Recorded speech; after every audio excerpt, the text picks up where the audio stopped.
Welcome to a lecture, International Political Economy.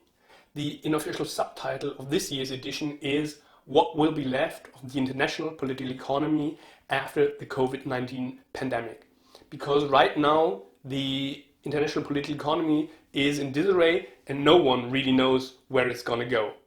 The World Trade Organization estimates that global trade will decline between 13 and 32%. If you look to the graph to my right, you will see a little small dent in the middle of the graph, and this is the effect of the 2008-2009 global recession. If you look further to the right in the graph, you will see two much deeper dents, which are in red the pessimistic calculation for the current crisis, and in green the more optimistic calculation for the current crisis. And as you see, the amount of goods crossing borders is estimated to drop much steeper than it did 12 years ago. When it comes to global production or the global GDP, which is the total amount of economic output in all countries combined, the International Monetary Fund estimates that there will be a decline between 3 and up to 8%.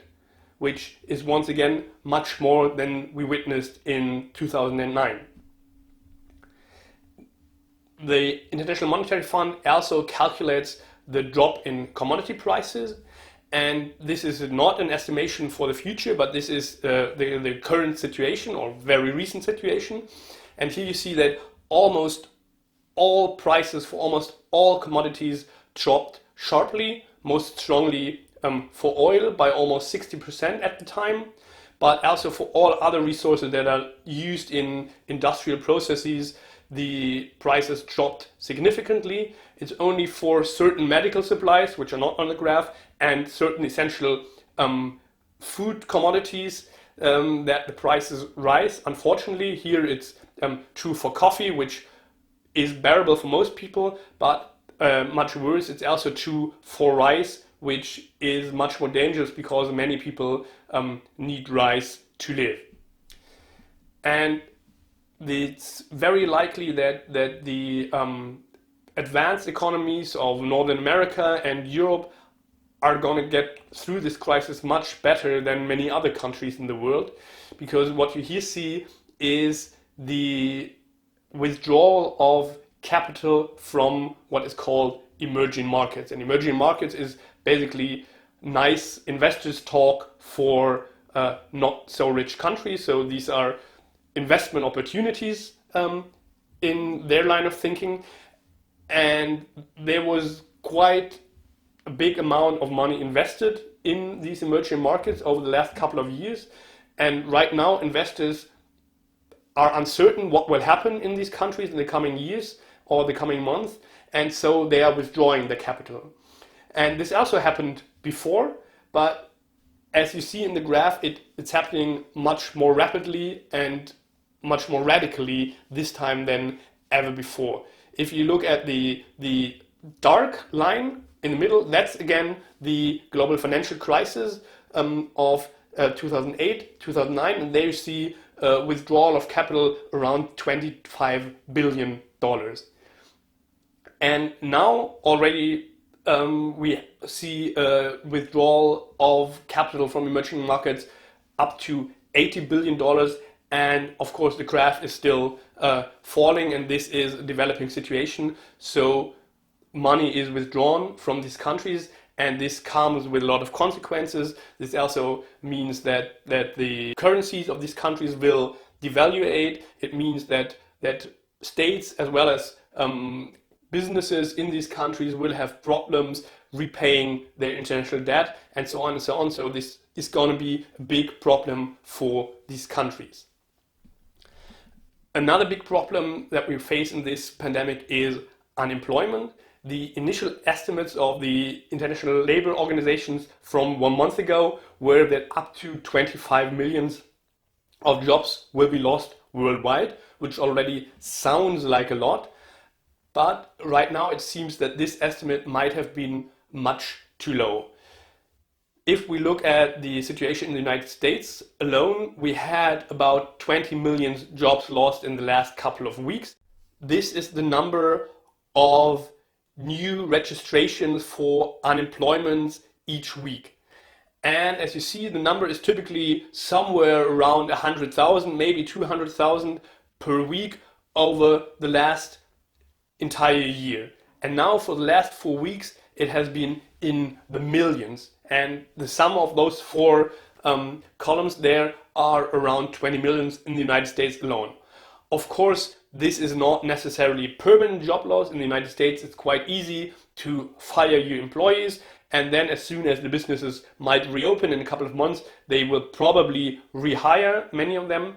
But it is uncertain how much job loss will be permanent. These numbers from the United States are dwarfed by the numbers from India in particular, because in India the numbers of the newly unemployed are estimated in the 9-digit area. So at least 100 million people have lost their job, probably a couple more. This last diagram here is maybe the one you're most familiar with, because you see these diagrams a lot in the media. Also, I would say they are by far not the most important ones of the ones that I showed you today. This is, of course, the stock market. And as you see, the stock market was in decline in February and a lot of March in particular. So, and the losses were probably 30 or more percent. And then many of the stocks recovered since late March, but many observers believe that this recovery is premature optimism and there will be another loss of stock prices in the future. So taking all these diagrams together, we can honestly ask what will be left of the international political economy after the COVID-19 pandemic. Will there be a massive deglobalization and renationalization of the economies, or will everything go back to the old normal? We really don't know at the moment, because we can't tell. We can't tell how big the health impact of the disease itself will be, and neither can we tell how much the impact on the economy will be. And then again, of course, we cannot tell how much the impact of the economy on the well-being of people will be in turn. So all of this remains unclear. So this is probably the worst and the best time to study international political economy. It's the worst time because anything we learn right now might be outdated next week. The textbook we are working with was published 2 weeks ago, and right now it's already kind of old. On the other hand, this might be the very best time to study international political economy, because what will happen in the international political economy over the next couple of months or years will be crucial for the livelihood of billions on this planet. And if you want to understand what's coming, you have to understand the prehistory of it. And if all we can study right now is the prehistory of the world that is to come, that would still be a lot. And therefore, I'm really glad that you all join me to study international political economy this year. We will work with the textbook Global Political Economy, Evolution and Dynamics by Robert O'Brien and Mark Williams.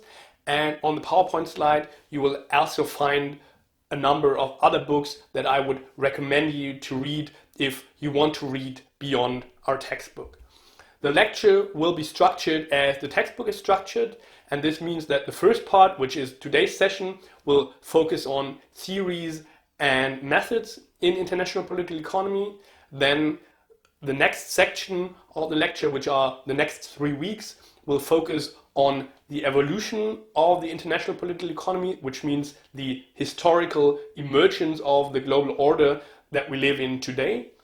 And the third section finally will discuss what O'Brien and Williams call dynamics of international political economy, where they look and we will look at different fields in international political economy, for example, international trade, transnational production, and so on.